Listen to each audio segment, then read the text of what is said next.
Ladies and gentlemen, this is an emergency episode of Marketing Mondays, not on a Monday. Welcome back, ladies and gentlemen, to the $10 million studio. Today we're talking about Burger King. They just tweeted out a Whopper. Have you seen it? What do you think of it? Here it is, guys. And I'm going to warn you right now. Cover your ears, cover your eyes if you don't want to see pure sexism.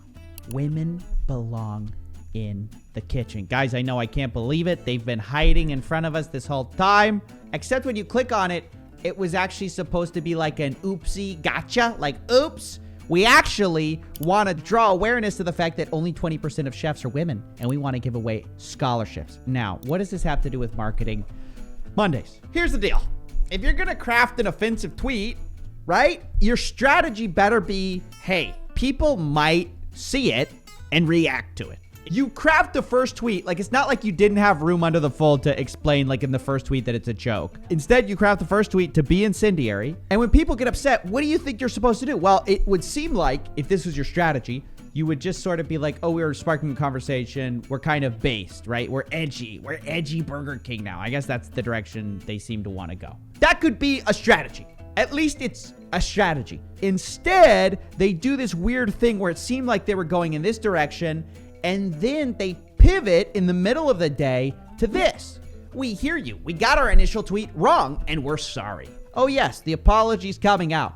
Now let me tell you why this is stupid. You knew that you were going to tweet something offensive. People got upset, right? Because it's an offensive tweet. It sounds terrible, whatever. It's also kind of fun. Like I first saw it. I was shocked. I clicked on it because I was like, no way. That's got to be a hack. And then I kind of laughed because I saw what they were doing. And I was like, well, that's kind of cheesy. That's kind of dumb, whatever. I saw people were getting upset. I knew, because if you tweet that, people will get upset. That's what happens. And that's obviously their strategy was like, we're going to create some controversy. We're going to be spicy Burger King today. We're going to put some spice on the menu. We're going to be Flavor Town, baby. Are we in Flavor Town right now? I'm at Customs. Spicy meat. Yeah, boy. Okay, you got some flavor. You got your flavor. Now stick to your guns. Even if your guns are, well, we were just kind of like, you know, being a little bit edgy, whatever.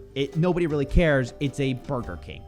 Nobody goes to Burger King for their opinion on women. Everyone knows you go to Burger King for a heart attack. That's the way it is, and it's the way it always has been. Ever since I've been a young boy, it's like, do you want to go to Burger King? Oh, yeah, I actually wanted a triple bypass today. That's fine. That's what we all do. It's what we all know. For Burger King to be like, we're going to be edgy, and then go, we're sorry. How can you be sorry for getting what you want? I just have no respect for this. I mean, I'm not saying I approve of any part of their marketing strategy, but this is a non-strategy, which is we decided to delete the original tweet after our apology. It was brought to our attention that there were abusive comments in the thread, and we don't want to leave space open for that. Hey, Burger King, if you didn't want to leave space open for people responding to women belong in the kitchen, you shouldn't have said women belong in the kitchen. I don't know, maybe just a thought. I love how they're like, we couldn't believe that there were offensive comments underneath there. It's like, yeah, you did it. People are dunking on you, and what's the deal here, bud? This had to be approved by like 10 different people. You don't, look, normally, I get it. There are interns running all these accounts. It's like this dystopia where it's like 15-year-olds running Wendy's. I understand that. I'm not an idiot. But in the case of like, you don't just tweet women belong in the kitchen unless you're ready to, you have a marketing strategy. And that was clear because they rolled out a sponsorship or a scholarship with it. But my point is this was planned. It was calculated. It probably ran past like 8 different board members. And you know these people are sitting at a round table. What's the worst that can happen? How could you be shocked? You already consider the worst can happen is like it goes viral and people are mad. I actually understand 0% of this, which is why it's going on Marketing Mondays as what not to do. Listen, there are a lot of marketing strategies, but the strategies all involve commitment. If you're going to be a company that's like really into political issues, you want to be Ben & Jerry's, that's your thing. There's nothing wrong with that. That's your thing though. If you want to be like, hey, we're just corporate. We're just hella corporate.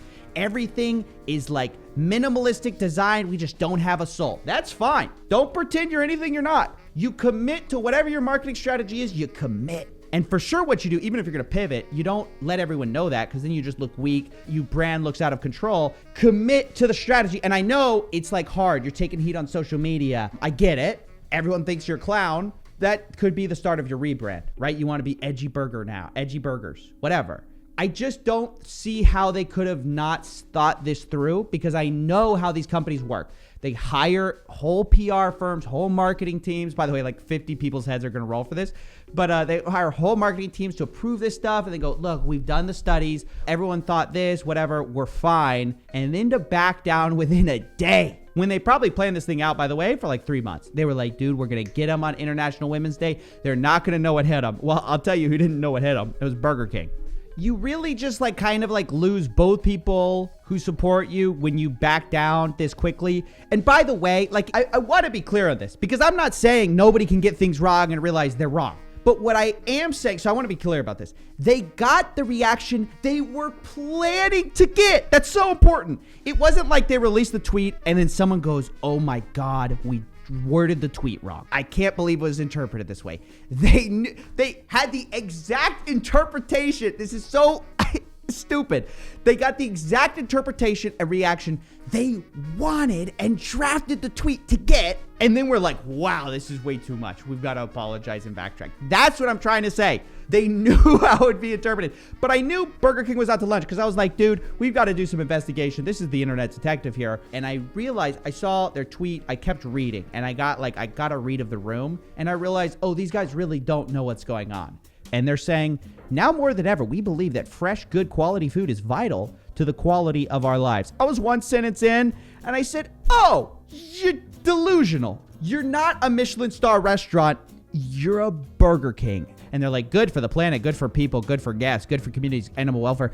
Burger King, that's cool. You're none of those things. You're the guys who invented the chicken fries. Nothing about this is good for humans, animals, the community. You probably had to dig up an oil well in the Marianas Trench to find oil thick enough to coat these fries. I mean, my point is that this is such a great example of what not to do. And I know they're getting attention for this either way. And you could say like, well, even the apology is part of the PR. It's not. They look really weak here. If you're going to be spicy, you got to be prepared for people to say, hey, that's a little too hot. We don't like that. Otherwise, stay in the mild section. Stay in the mayo. That's what I do. Listen, family-friendly channel here. Never done anything controversial. Never will. You come to my channel, you're getting some white spreadable mayo, baby. That's my brand. Family-friendly. We respect women on this channel. So let me know if you enjoyed.